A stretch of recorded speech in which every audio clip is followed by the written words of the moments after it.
All right, good evening and welcome everybody to the Village of Weberville Council meeting. Today is July 14th, 2026. We'll get started here with a roll call. McEwen? Here. Schulborn? Here. Stanfield? Here. Walton? Here. Schulte? Here. We have a quorum. Everybody please stand for the pledge. I pledge allegiance to the flag of the United States of America and to the republic for which it stands, one nation, under God, indivisible, with liberty and justice for all. Thank you. Is there an approval for the agenda this evening? I'll make a motion to approve the agenda. Second. Seconded, all in favor say aye. Aye. Aye. All opposed? Okay, it brings us to our first round of public comment. Is there any public comment this evening? Okay. If not, we'll close public comment. Move on to president's comments, which I have none. Brings us to consent agenda, which includes the minutes of the council meeting from June 22nd, accounts payable, investment report, revenue and expenditure reports, and the balance sheets. Any questions from the council or comments on any of those items? If not, is there an approval for the consent agenda? I'll make a motion to approve the consent agenda. Second. Seconded. Roll call. McEwen? Yes. Schulborn? Yes. Stanfield? Yes. Walton? No. Schulte? Yes. Okay, brings us to our monthly reports. May I say something, please? Sure, what's going on? So I know that you asked us if there's any questions. Okay. I didn't hear any questions, and I heard that Ms. Walters said no. So right out of the gate, we're starting. No, I'm Okay. just, there was no questions at all, and I'm just wondering what it is that you're having an Well, issue on with. this, I have not had an opportunity to read the last meetings, everything that was in there. So how can I make an informed vote if I really haven't read everything? So that is So sent that out. would be my vote, Lana, no. Okay, so it is sent out to us to review. Okay, my vote is no. Monthly reports, police report. The deputy sheriff is not here this evening, but they did provide their monthly report for the council to read at their convenience. Brings us to DPW report.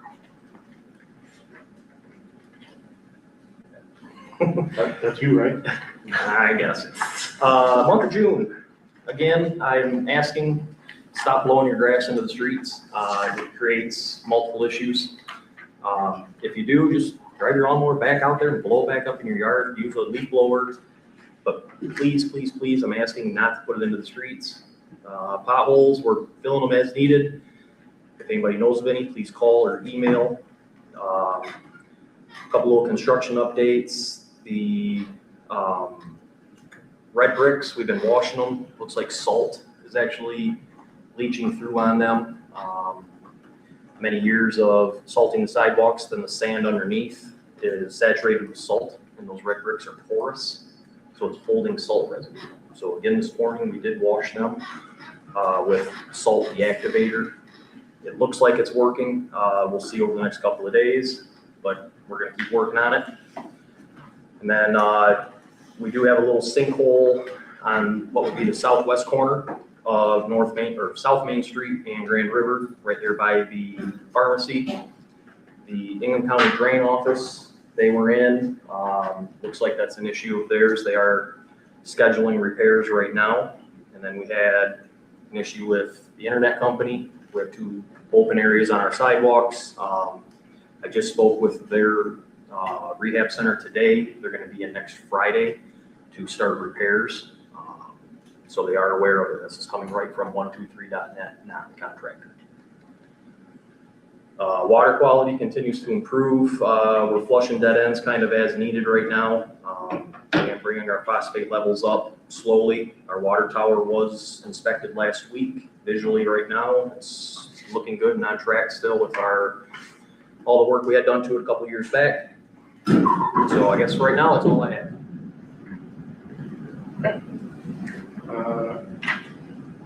I guess related to the bricks, Bruce, I don't know if you know anything about this with Highland, but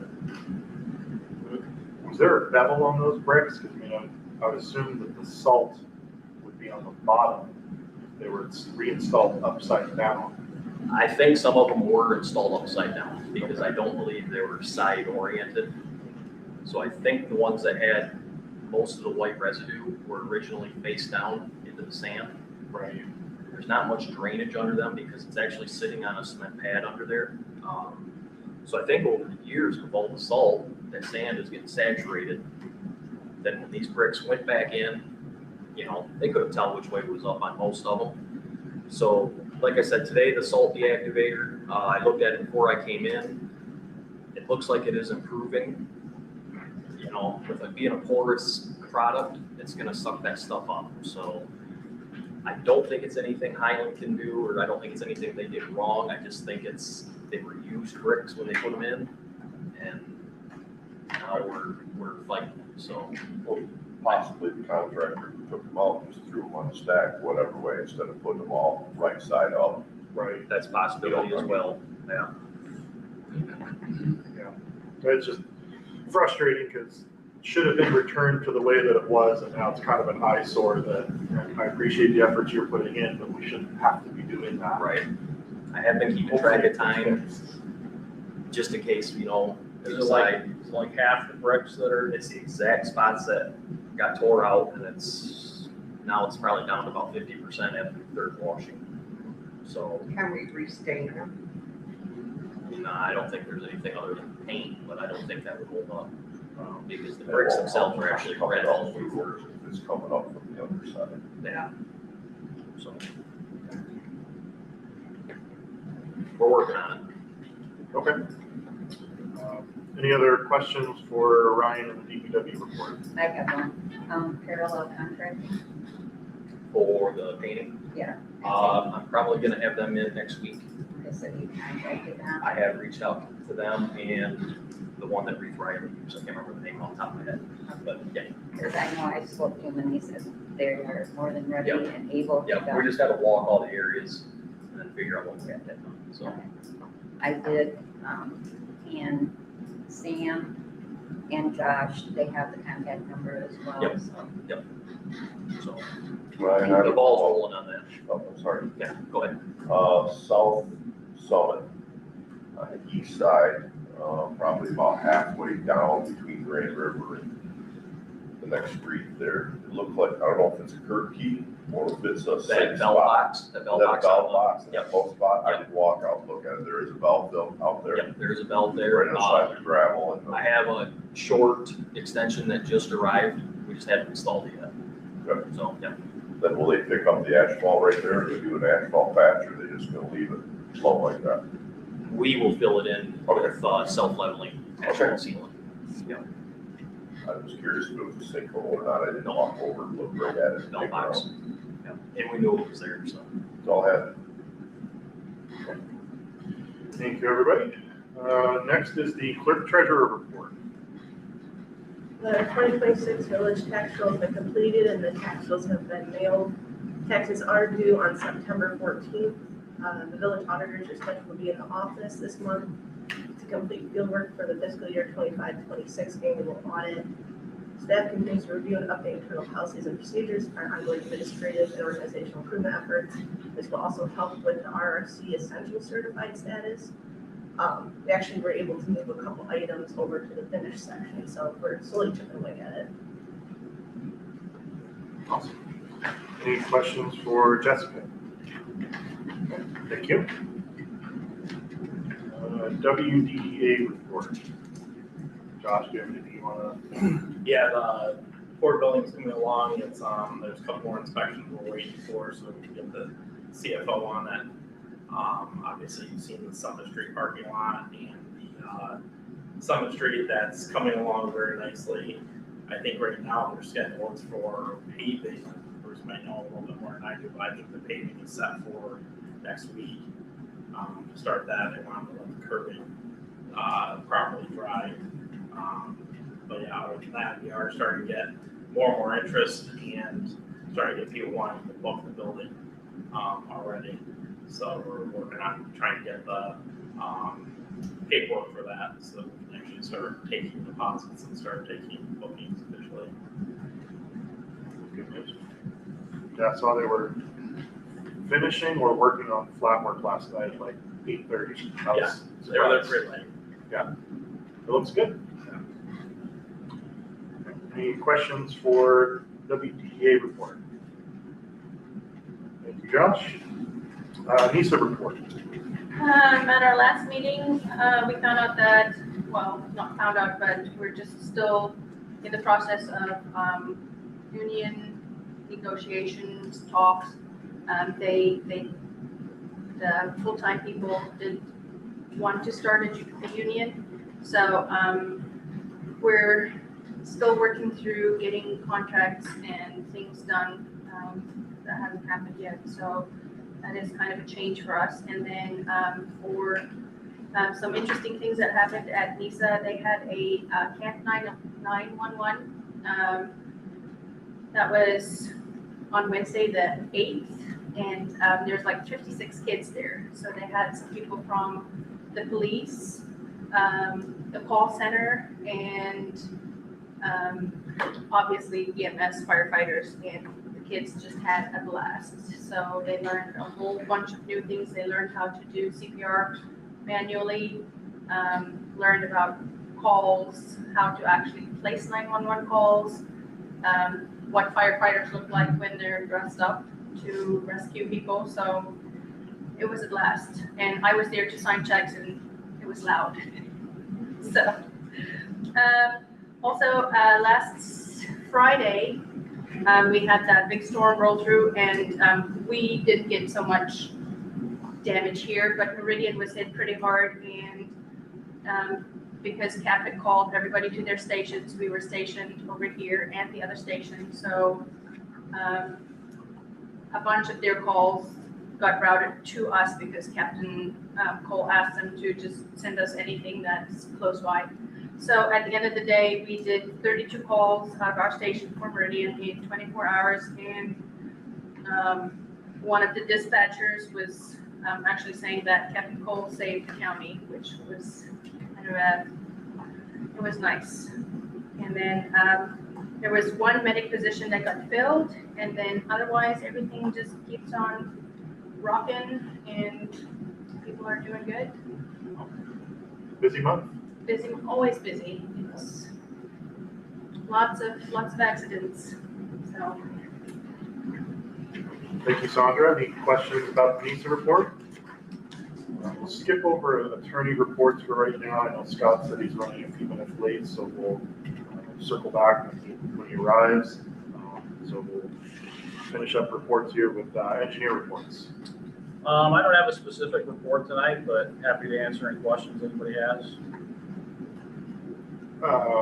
Is the paving for North Summit and parking lot different than what Josh was saying, or are we thinking next week? I'd have to check with the contractor. I think he was planning on getting on it right away after giving maybe a week for the concrete to cure up. Okay. The north lot on Main Street is a different contractor. We haven't picked a particular date on that yet, but we might want to start thinking about it. I don't know if we can get that, if that's going to interfere with potential school traffic and stuff. We might want to think about doing that before the school year starts. I was gonna say that's got to get done before school starts, and I know talking to Ryan, he's proof rolled it a couple of times with Village trucks, and it seems to have firmed up. We had the backer in there this morning. Yeah. And it was solid, so. Yeah. Yeah, we got those two areas patched up. Yeah. They did a good job on those. I think. Did you say we have to pick a date, or you're waiting for the contractor to pick a date? Well, I think we need to have that conversation with them and, let them know what our expectation is. If we want to get it paid by X date, then I'm sure he'll work to accommodate that. I thought we left it that we were gonna get those two patches done and then reassess, after a month.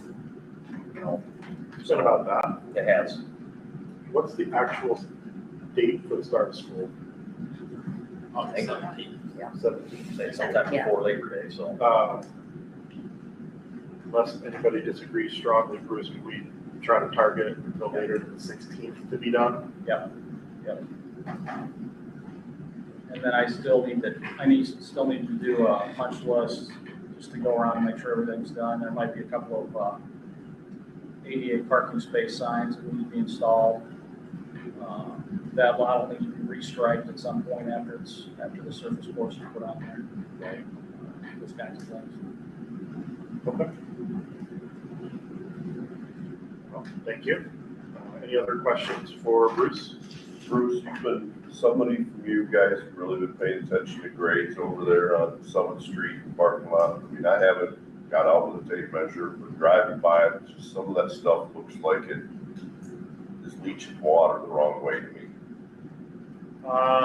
We did the staking for it, Yeah, and we've had an inspector out there, maybe not every minute, but fairly frequently. so has anybody looked at it since all the curbs and the kind of sidewalks are in, before we start doing paving? Has somebody gone through and verified grades to make sure water's gonna flow the direction it's supposed to flow? No, they haven't. Was there a particular area you're concerned about? There's just a couple areas on the west side that just, to me, water looks like it's gonna end up in people's yards and it's going the wrong way to me. And that's me driving, I drove through there with my pickup looking at it. And there's just some stuff on the west side that in my mind, like I said, I didn't get out the level, I didn't get out the laser, I didn't get out the tape measure. But I would feel better if somebody verified that everything's flowing the way it's supposed to go and the curves are right. Okay, yeah, we can send somebody out and take some shots on it. Okay. Great idea. Any other questions? Any advocate reports? Okay, brings us to the first item of new business, which is resolution 2026-15. This is a resolution to recognize dump truck number 4 as surplus. So Ryan and I discussed this a couple of weeks ago. Dump truck 4 has been out of service for 2 years. 2 years now? Yeah. The dump bed's completely rotted out. The belly blade doesn't lift up anymore. I don't think the brakes are serviceable. Frame shot on it. Frame is shot. I mean, it would It was our cost an arm and a leg to be Yeah. road safe. And there's actually somebody who's interested in purchasing it, basically it's scrap value, but Brian and I had a discussion that it's probably time to let it go. It's not good to us for parts, there's nothing that we can use off of it. It's not really anything usable off of it at this point. I don't want to put any money into it because it's, like I said, Sam said it perfectly, it's not road legal. So. So, should the council approve the resolution, recognize it as surplus, there is somebody who's, again, they're interested in it for scrap value, which is today's price is about $1,500. But part of this resolution, point number 2, would authorize the sale through a method determined by the village, the best interest of the village, including public sales, sealed bids, auction, or negotiated sale. So we could accept the offer at $1,800, or we could try to put this out for sealed bid like we have in the past with other equipment to see if somebody wants to pay more than that, but I kind of doubt it. Would be looking to take that I was gonna say, we 1,800. have somebody who Yeah. wants it, Yeah. and they're taking it off our hands, Yes. so. I wouldn't be surprised if we had to pay to get rid of it. I mean, to run an auction, we're gonna have to pay for an auction. I don't know, can the village do Facebook Marketplace? Since we're, have we, okay. I think then we're gonna, be wasting a lot of time, people saying, oh, is this available, is this available, can I come see it, can I come see it? They don't show up, How long are we gonna keep doing Yeah. that? exactly, Yeah. they're wasting my time to have somebody come and look at it. When we actually have an offer. Exactly. Take it. The only way to do it is either take the offer or just put it out in front of the place. And, advertise in the paper, just like Follow does. It's here, the closing date is this date, and see if you get any bids on it. It's the only way to do it. I personally feel that 18 is more than what we're gonna get out of it. just because the dump box on it alone is not operational. You put load in it, you're gonna push your hydraulic cylinder right up through it. And the belly blade, it will move, but you gotta sit there for a couple of minutes and get the lever just right. So, You know, I don't know the truck, so I gotta take your word for it, that it is what it is, that it's a pile. I would hate to see us spend village time on it. Just trying to It's show. that small white one, right? Yes, the newer of the two white ones, it's the one that we used to salt with, Right, and we don't even have a salt box for it anymore. okay. You know, no brakes on it. Every warning light on the dashboard is lit up. So I think, in my opinion, we have an offer on it. We accept the offer. I don't want to waste Brian, what year is it? 06. Okay, I do have something to point out. I have every intention of voting yes for this. Okay. But you already have it stated here that I voted yes for it, that everybody on this council voted yes for it with today's date. Nays, no, absent, no. Please don't do that again. That's a good catch. Let us all voice our opinion, give our votes. No, that's an excellent catch. So, I guess any other discussion? Okay.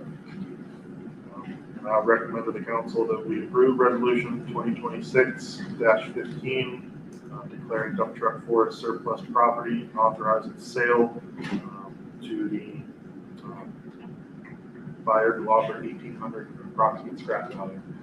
So moved. Second. Roll call. McEwen, Yes. Kilgore, Yes. Stanfield, Yes. Walford, Yeah. Schultz. Yes. Okay. Next item of new business is resolution 2026-09. This is the water sewer rates. So this was tabled from last meeting. We did not have a full board. Those who were present felt that it would be prudent to have a full council before making a decision of this magnitude. So this is back on the table. We do this every year. Michigan Rural Water Association, our representative Joe, I forget how to pronounce his last name, provides this service for us free of charge. Essentially, they look at our capital outlay for our water and sewer projects, make sure that everything is balanced, so that way our ready to serve rates in the commodity fee or the price per 1,000 gallons is keeping us in line with where we need to be to afford these projects over the next 30 years is the capital outlay here. So what they're recommending, or we have two options to consider. The first is the issue of pennies. So we enacted the penny policy through resolution a number of meetings ago because they don't make pennies anymore. So Jessica and Carolyn had a very good suggestion, which is that in our next water rate study, we should look at having all of the fees rounded to the nearest 5 cents to avoid the whole pennies issues. That way all the bills would end with either 0 or 5. Other part of this, which is the actual increase, Michigan Rural Water is recommending a 3% increase, which I have to reorient myself with the packet, paperwork. But Joe did a pretty good job of listing out how this would affect typical users. So most residential lines are 3/4 inch service. And assuming the average user is about 4 to 6,000 gallons a month, it would roughly be like between a $3 and $4 a month increase with that 3%. Now, keep in mind on this, rates go up that we cannot control. We pay a monthly electric bill to Detroit Edison to run all of our pumps. We pay in the wintertime gas bills to Consumers Energy to keep well houses warm. We have to buy chlorine. We cannot control the price of chlorine. I did check. We are currently purchasing chlorine from the lowest bid. So we're still low there, but the prices do increase every year. Price of our phosphate that we mix into the water, that goes up as well. So I understand being a bill payer because I pay bills as well. But this slight increase has to offset increases that are out of our control. It's not us getting new trucks. It's not me getting a pay raise, none of that. It is stuff that we cannot control. So that's why it is always recommended to do a small percentage instead of, if you guys remember a few years ago where we had a very large increase, do a small percent every year to help offset the increases that come from all of the outside players that we cannot control. So I don't want anybody to think that this is just for us. We have to offset these costs one way or another and also be able to save to do projects every year. The little project we did out here on Main Street this year, you know, I have a couple of fire hydrants that I still have to replace. I'm waiting on them to come in. The prices on those, they go up every year. So that's why we have to have these small increases as opposed to a big increase every couple of years. So I appreciate you saying that, Ryan. I mean, I think the bigger picture is when you look at the capital outlay in our big projects such as repair, major projects, even with these increases, we still cannot afford to 100% self-fund those projects. We are in a very good financial standing compared to most communities, but we're still going to be forced to borrow when those projects come due. So, these increases, while modest and impactful, help in terms of how much we don't have to borrow further down the line. So I redid the math. So there's an exact number. With a 3% increase, a 3/4 inch meter size we use is 4,000 gallons a month would be $3.69 a month increase. So, I know I hammered on, but I'd like to hear from the rest of the council their thoughts. Well, I don't feel that the rate is too much. And Ryan is working on water quality. I think that's a big concern of the village people, that their water quality is down. And I know Ryan's working at that, so that shows good faith. And people gotta look at the big pictures, that the lagoons and the other stuff that goes with this is just not the water coming in their house. It's where the water goes when it leaves, and all the underlying underground issues that could fail or will fail. It's a given, it's going to fail at some point. So to your point, Sam, that is correct. We need to kind of bankroll as much as we can, so when it comes time, we don't have to borrow all of it. I mean, I understand that, you know, in the economy, things are very difficult for everybody.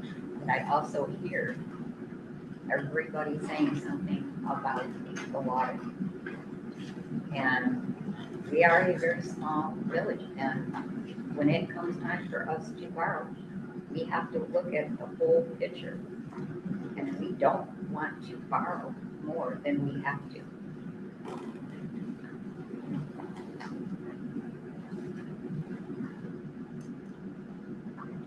Well, not hearing much other discussion, so option one, again, is just adjusting the rates, rounding to the nearest nickel. Option two would be a 3% increase rounded to the nearest nickel. Is there anybody who wants to make a motion on either of those? I will make a motion to approve the resolution 2026-09 village water sewer rate option number 2 as presented effective August 1st, 2026. So moved. Do a roll call. Before you start, I'm sorry. I didn't understand or couldn't hear, which proposal are you agreeing to? Do, The increase of 3%. yes. Thank you. Roll call. McEwen, Yes. Showboard, Yes. Stanfield, Yes, Walter, Yes. Schulte. Yes. So that's August 1st. Everybody should see the difference in their September bill, right, Jessica? Yep. All right, Scott, are you okay if we round out new business and then circle back to your report? Sure. Okay. Next item up for new business is rental inspections. So this was brought forward to the council 1 or 2 meetings ago. It's been highlighted that with the transition from McKenna to Livingston County for building services, that Livingston County does not provide rental inspections. So this council needs to decide how we want to handle rental inspections moving forward. Either terminating them entirely or finding a way to work with McKenna to basically pay for those at their adjusted rates under our new contracts. I think there's, having thought about it, I think there's probably a middle ground here, which is instead of continuing our current annual inspection program, going to inspection based on a complaint basis. But I'm open to the rest of the council's thoughts. Just wondering, so what happens with these inspections? Like what are they used for? It's a basic safety inspection. So the building inspector would look for things like batteries and smoke alarms, whether or not the furnace has had a recent certification, which I believe by state law has to be done every year, so they have to supply that. That there's adequate egress for emergencies. It's really, I would say, a low level, but really focused around safety. It doesn't do anything about quality of a rental. And this is all just for like rentals that are in Weberville Residential rental units in the village. and the apartment buildings. Yes, yeah, so apartment buildings, individual apartments, rental homes. and I know that most landlords do have the walkthrough sheet that new tenants can check off. And if you are having issues with your landlord, they have things that are available in Lansing. So it does do the apartments, rental homes, like the trailer park? Does it include the trailer? Does it include the trailer park? Well, I'm not sure. I don't believe think it so. does. Yeah, I know it includes the Red Door and Calvin Creek apartments, but I think the trailer park is handled, is totally separate. Manufactured housing communities are a whole different monster in the state. They actually have their own unit just for parks. Yeah. Would enforcement be through McKenna? Like say we stayed with them on a complaint basis, they go in, do an inspection, find stuff wrong, enforcement's with McKenna in conjunction with Scott, or how would we do that? Presumably. Okay. I don't know how else it would be handled.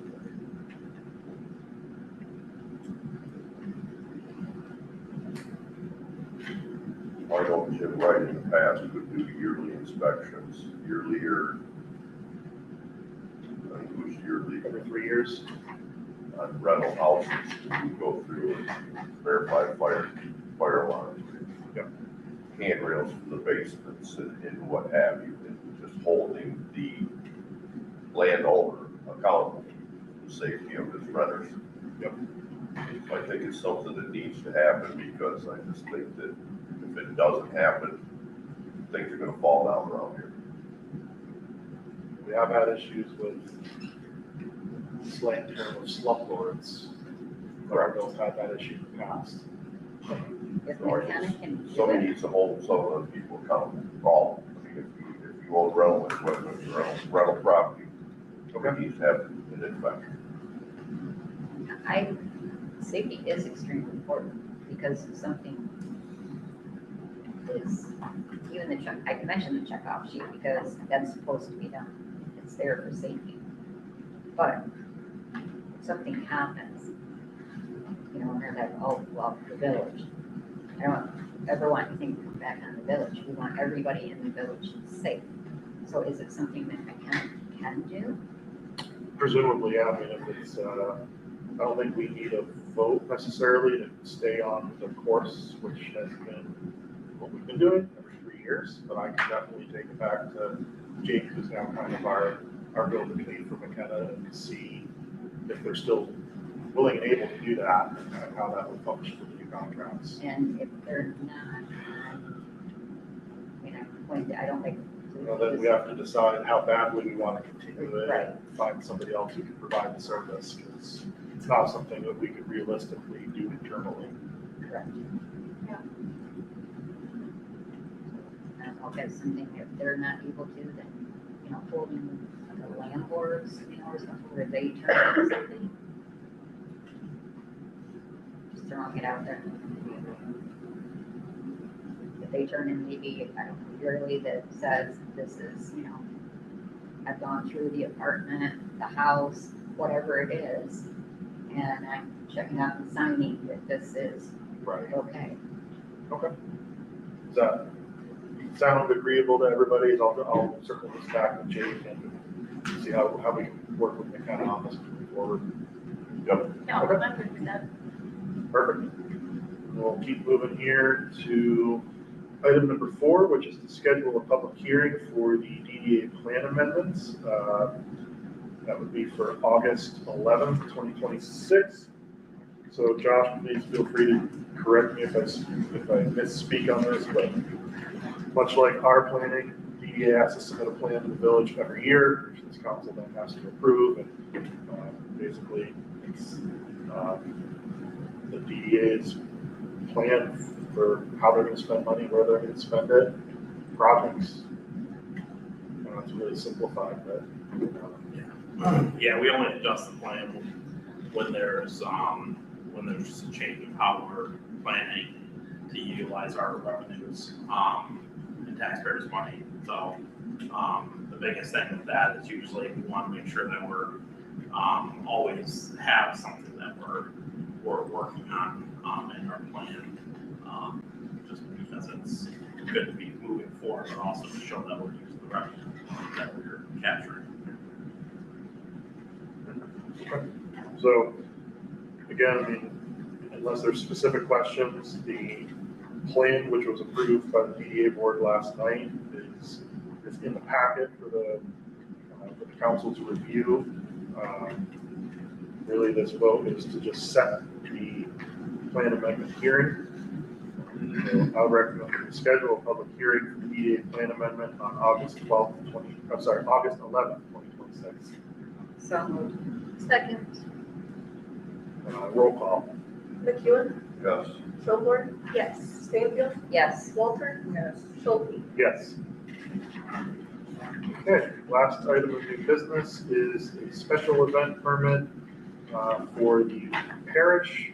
They want to have what they are calling a celebration event. Talking to the owner, it sounds like their intent is to have an event fairly similar to what they did during the community picnic. They want to do a car show in the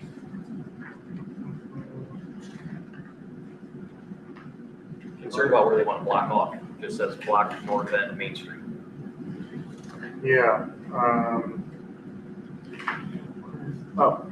so the North Main Street parking lot and the South Main Street parking lot, they want to use both lots for that. And they're asking to block the north end of Main Street. I guess I don't understand what that means. I don't either. That'd be on my golf course. Right. I'm not sure what he wants. I mean, are they asking to block off Main Street from Grand River to Cherry?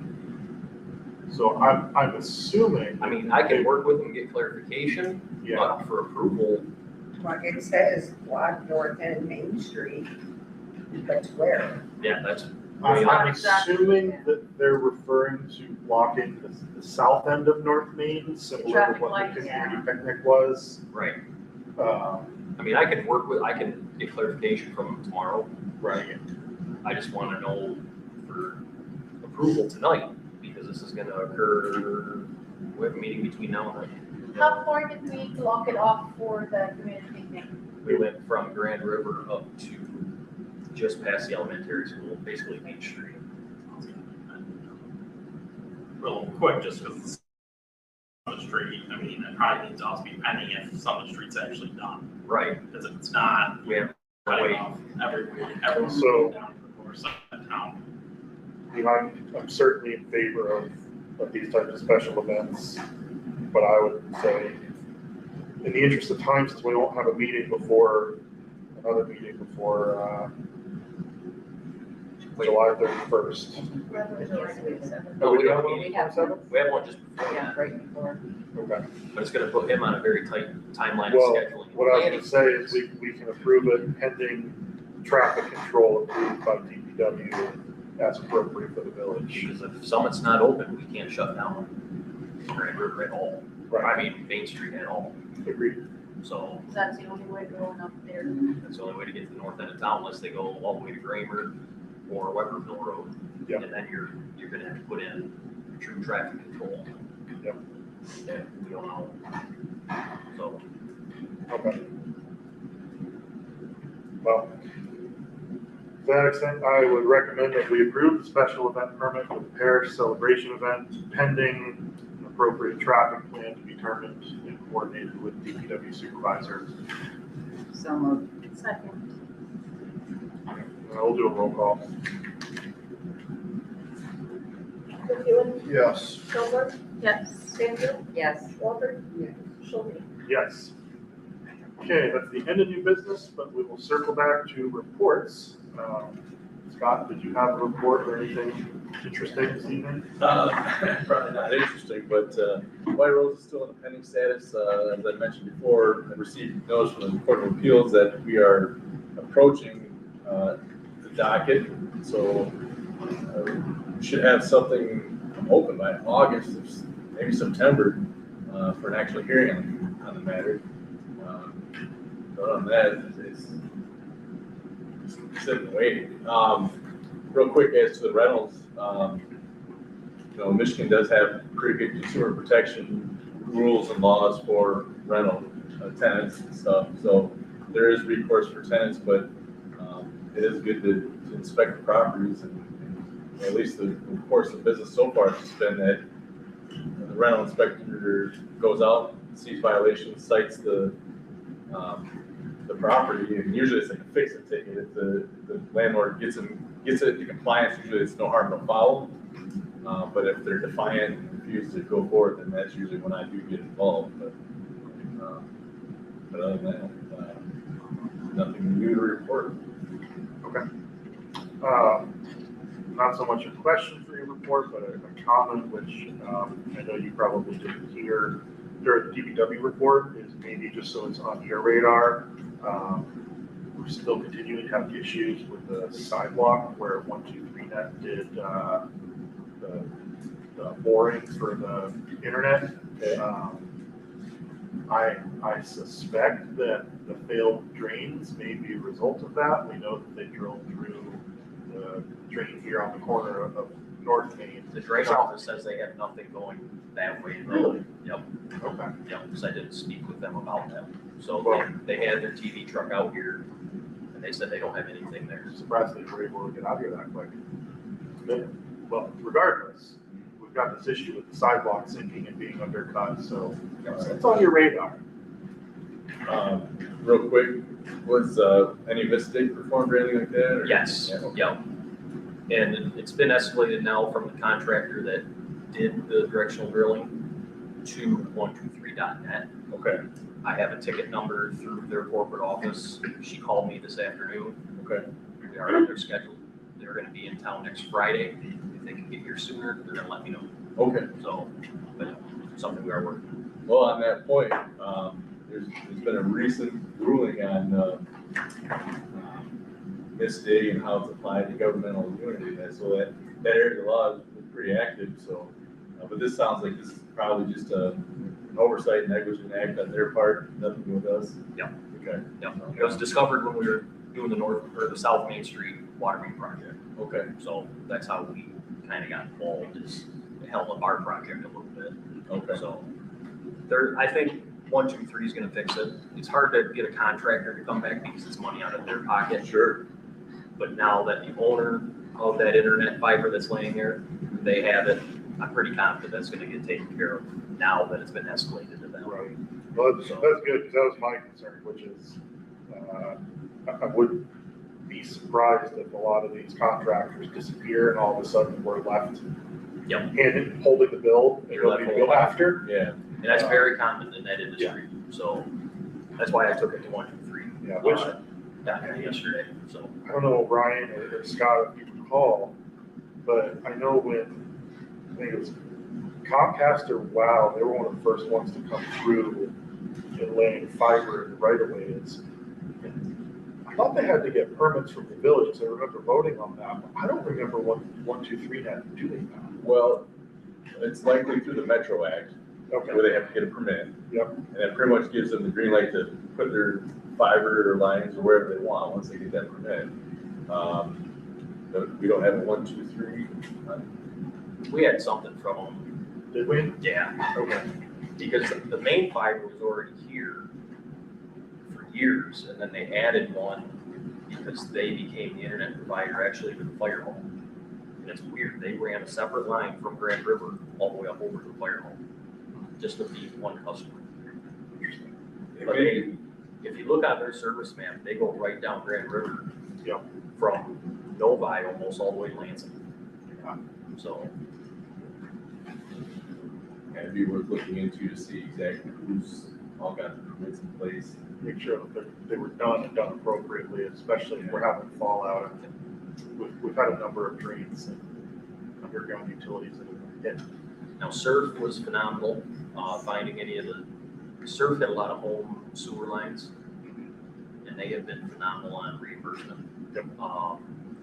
And like I said, I gave the contractor benefit of the doubt until Friday. Then yesterday morning, I called 1, 2, 3, took it to them. So, you know, I'm pretty confident it's gonna be taken care of right now. So, real quick, now that Scott's here, you did miss it, we're gonna sell one of our trucks. See I that? will take our emblems off of it. All right, thank you. Yeah, although I have not heard any more about the tobacco. I did see the truck was going up for sale. We were joking about that. I said, "Yeah, we should take stickers off that." I believe it was Comcast that came first, and then Surf came behind Yeah, I Comcast. think you're right. So that's it. Any other questions for Scott about his report? Okay. So that ends reports again. We already finished new business, so that brings us to our second round of public comment. So at this time, if there's any public comment, now's the time to do so. Yes, sir. Yeah, good evening. If you remember, a month ago, I came before the board and I asked you, Mr. President, if you had the time to take a drive down Pardee Road. And I believe the address is 5020 Pardee Road.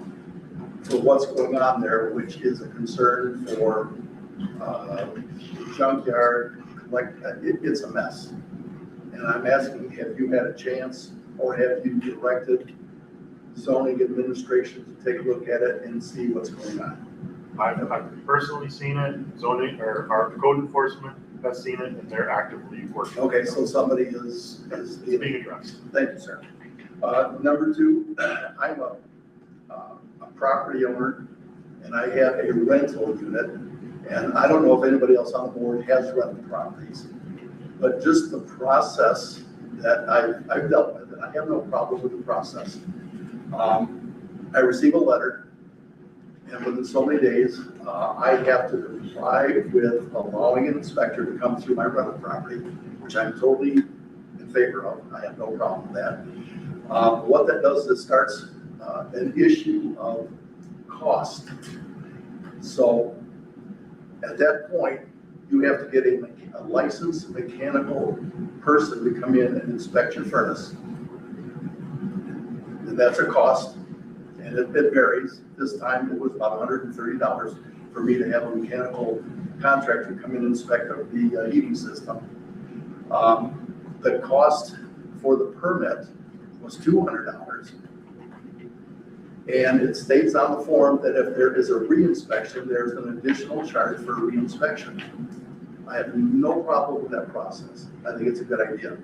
My concern is there a difference between my property, my rental property, and the property that is a multi-dwelling, multi-family, as an apartment complex or a mobile home park? They're all rental properties, or if they are rental properties, not ownership. Do they have to follow the same rules? Do they have to have a person come in, inspect the mechanical issues? Do they have to pay a $200 fine per unit? And if there is a reinspection, do they have to pay an additional cost for the inspector to come back? Am I treated equally in mine as everybody else in multifamily or a mobile home park? That's my question. And what fund, where does this money go as far as the $200 that's inspected, the cost of the inspection? Is there a line item, budget item? Does this go to the inspector company? Or where does this money end up? And if they are not inspecting mobile home parks or apartments at the same process that I have to go through, why is it different? That's my question. And I appreciate some kind of response on that. So, real quick to address that. So the manufactured home communities handled totally separately. We have nothing to do with that. But as far as multi-unit dwellings, those are across the board. Everything is handled same requirements, same fee schedule, same inspection schedule. So no differences there. And to your other question about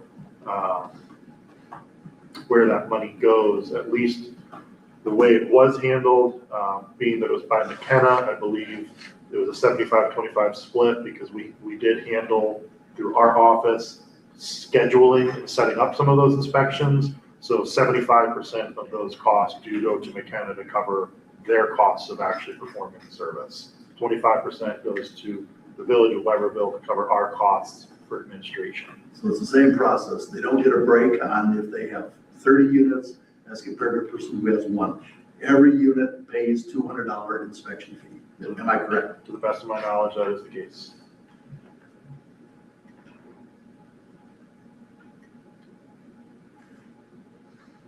Am I incorrect about that? Nope. Okay. I didn't think so, but thank you for checking. So it is correct? Yeah. Okay. Same for everyone. Appreciate your response. Of course. Any other public comment for this evening?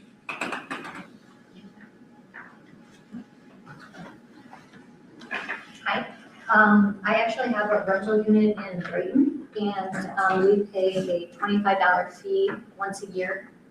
And there's a Brighton inspector, city inspector, he comes in and he basically goes through and, yeah, he runs water, makes sure there's no leaks, no hazards, that sort of thing. Things are up to code, like I have a crawl space, and by law in Michigan, you have to have the plastic down and that, that vapor down. So he just kind of goes over the basic stuff, make sure the faucets run and that sort of thing. And just like what you guys do, it's, they call, we make an appointment and they come in. So, and one of the things as a landlord, I find that really, really helpful, because the renters don't tell me information.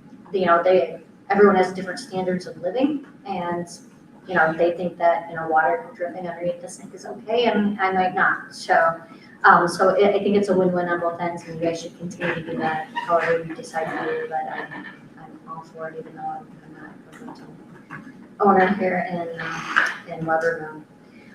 The next thing that I wanted to just make a point on was the water and the water quality. That was one of the reasons why I was here today. The water pressure and then brown water coming out of the faucets. It is getting better. Thank you so much.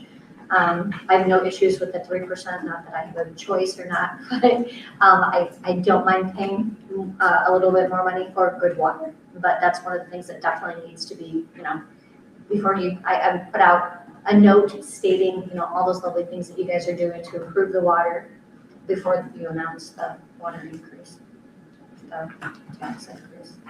And then the main reason actually why I'm here, and I don't mean to be like a Karen about this, but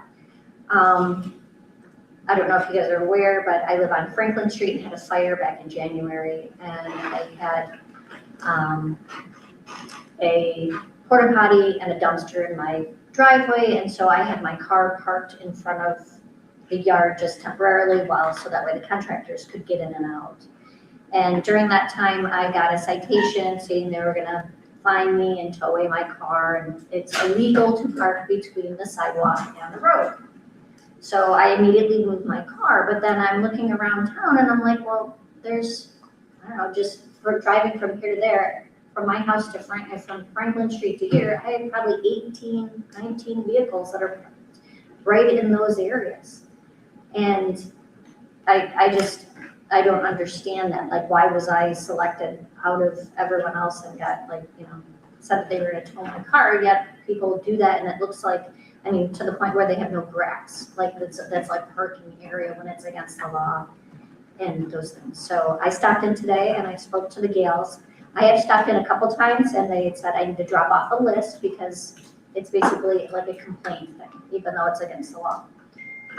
So I was just curious, so I dropped off a couple lists over the past couple weeks. It's been over probably 2.5 months. And not one of those cars have been towed or moved or anything. They're all still parking right where they are. I moved my car because, even though I had to, work around, contractors and that sort of thing. So my question is if we're paying a third party to, take care of these vehicles and that sort of thing from our tax dollars, but clearly they're not doing anything, then why are we doing it at all? So I don't want my tax dollars to go there, and I feel that I should be able to park between the road and the sidewalk at my leisure. Is there any feedback on that for me? So I can answer that real quick, or at least give a little bit of insight. So since that notice was issued, we do have a new enforcement officer. So I'm going to work with him to better understand. He's got to figure out with the old enforcement officer exactly why that was issued and get a better understanding of what's going on there. The other part of this is we do have a process. It's not in our ordinances. I'm almost positive that it was passed by a resolution a number of years ago, that when we did the safe routes to school and put in all the sidewalks, that there's a process to get a permit to park in the village right of ways. Okay. And there are a number of residents around the village who they applied for the permit, the council granted it, they paid some sort of administrative fee for that. And basically the understanding is that, look, if you can put down gravel to park on, but if we have to tear it up to fix our water mains or utilities, then it's on the homeowner to fix that. So there are people that have gone through that process, that may be why you're seeing some of those other instances. But I appreciate you bringing it to our attention, and we're going to work with our new enforcement officer to make sure that it's more clear in our ordinances what the expectations are. So stay tuned. Yeah, I don't mean to complain about it, but I just felt like I was being singled out when everyone else was parking there. So. Totally understand the frustration, and we'll be looking into it. Okay. Real quick on the water pressure, you can call me. There's steps I can take to try to increase your water pressure. I just have to get into your home. You can call me and we can set up an appointment to look at it. Oh. Yeah, just a phone call away. Yep. Is there any other public comment for this evening? All right, I'm seeing none. I pretty much already went through my comments, so want to do any council comment before we adjourn? I just got one. As you're coming in from the west side, the address is 4400. I believe it would be west of Grand River. The yard is totally out of control, not mowed. Where somebody can take a look at it, it's just another one of my stores where we're mowing into town, that the whole front yard. There's a fenced-in area that is mowed, but everything outside the fenced area, the rest of the yard is not mowed at all. Is that close to like the intersection of 52? That's that First one that coming into one-sided town. house thing. Yep, I know what you're doing. Yep. I've looked at that as well. My concern is they're gonna call that field and not yard. Yep. So I'm not sure, because I've watched it as well. I don't know what route we can go with that, Okay, because like you said, they do keep everything up by the house mode, it's just the strip. I don't know if they run a daycare, whatever, that fenced-in area is mowed, everything else is Yeah. not mowed. I'm not, I watched it as well, I'm not sure. Let's, I don't know that we have a clear definition of field versus Right. yard. Okay, so I am aware of it, and now everybody here, so maybe we can all kind of take a look at it. Yeah, and Jessica, can you, Yeah. next time Jake is in, mention it to him, have him take a look at it and get, I guess, his professional input on how we can handle this. I do that. Thank you. Any other council comment? No, is there a motion to adjourn? I'll make a motion to adjourn at 7:01 PM. Second, all in favor, say aye. Aye. All opposed? Okay, thank you everybody for coming.